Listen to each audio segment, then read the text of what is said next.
श्री गणेशाय नमः। पंचमुखी हनुमान कवच सर्व प्रकार के अनिष्ट दूर करने वाला है। इसके नियमित पाठ से सभी प्रकार के रोग और कष्ट दूर होते हैं। पंचमुखी श्री हनुमान जी का चित्र यदि घर के प्रवेश द्वार पर लगाया जाए तो बड़ा ही मंगलकारी होता है और श्री हनुमान जी की कृपा प्राप्त हो जाती है। भक्तजनों, आइए पंचमुखी श्री हनुमान जी की कवच का पाठ करते हैं। श्री गरुड़ उवाच अथ ध्यानं प्रवक्ष्यामि शृणु सर्वांग सुंदरी।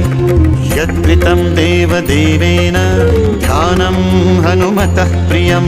पंचवक्त्रं महाभीमं त्रिपञ्चनयनैर्युतं।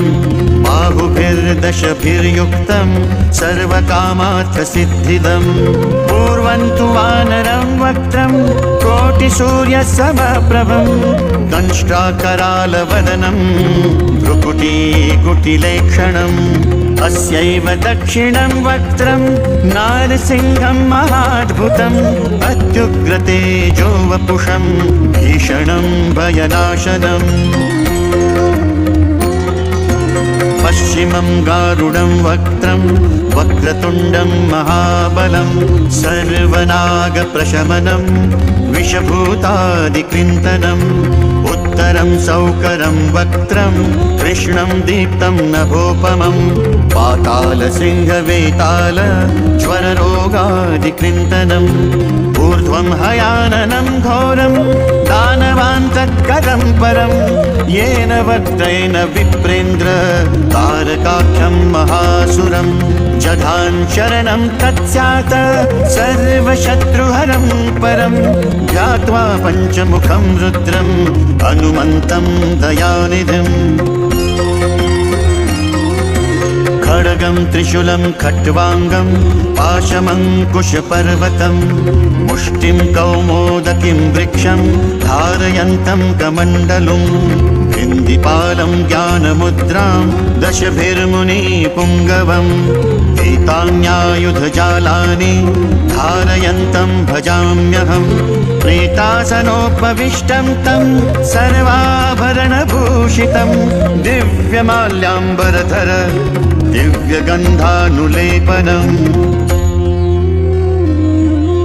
सर्वाश्चर्यमयं देवं हनुमद्विश्वतोमुखं।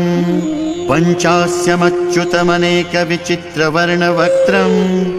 शशाङ्कशिखरं कपिराजवर्यं। पीताम्बरादिमुकुटैरूपशोभिताङ्गं। पिङ्गाक्षमाद्यमनिशं मनसा स्मरामि।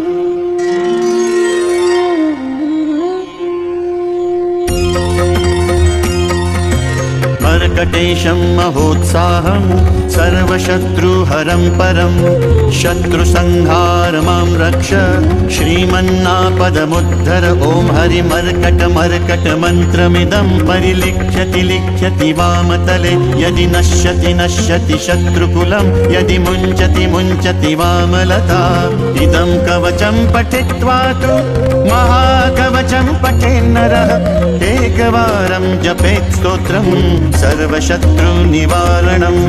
द्विवारं तु पठेन्नित्यं पुत्रपौत्रप्रवर्धनम्। त्रिवारं च पठेन्नित्यं सर्वसम्पत्करं शुभम्। चतुर्वारं पठेन्नित्यं सर्वरोगनिवारणम्। पञ्चवारं पठेन्नित्यं सर्वलोकवशङ्करम्। षड्वारं च पठेन्नित्यं सर्वदेववशङ्करम्। सप्तवारं पठेन्नित्यं सर्वसौभाग्यदायकम्। अष्टवारं पठेन्नित्यं अष्टकामार्थसिद्धिदम्। नववारं पठेन्नित्यं राजभोगमवाप्नुयात्। दशवारं पठेन्नित्यं त्रैलोक्यज्ञानदर्शनं। रुद्रावृत्तिं पठेन्नित्यं सर्वसिद्धिर्भवेद् ध्रुवम्। निर्बलो रोगयुक्तश्च महाव्याध्यादिपीडितः कवचस्मरणेनैव महाबलं वाप्नुयात्। इति श्री सुदर्शन संहितायां श्रीरामचंद्र सीता प्रोक्तम श्री पंचमुख हनुमत् कवचम संपूर्णम्। ओम श्री हनुमतये नमः।